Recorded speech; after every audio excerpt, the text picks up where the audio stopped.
શ્રાવણ માસમાં તહેવારોની વણઝાર શરૂ થાય છે ત્યારે એક તહેવાર છઠનો પણ હોય છે। ભાવનગરમાં રાંધણ છઠ નિમિત્તે દરેક ઘરોમાં સાતમ માટેના ભોજનની વ્યવસ્થા હાથ ધરાઈ હતી। ભાવનગર શહેરમાં દરેક ઘરોમાં શીતળા સાતમે ઠંડુ ખાવાની ચાલતી પરંપરાને યથાવત રાખતા બહેનો ઘરમાં રસોઈ બનાવતા નજરે પડતા હતા।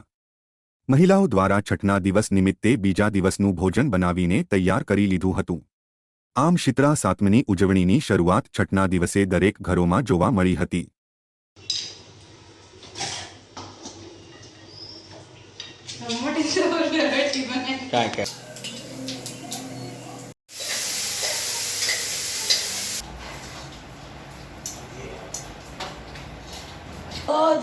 मनोकामना पूरी करे અને શીતળામાં આપણી રક્ષા કરે અને આપણા બાળકની તો પહેલા રક્ષા કરે।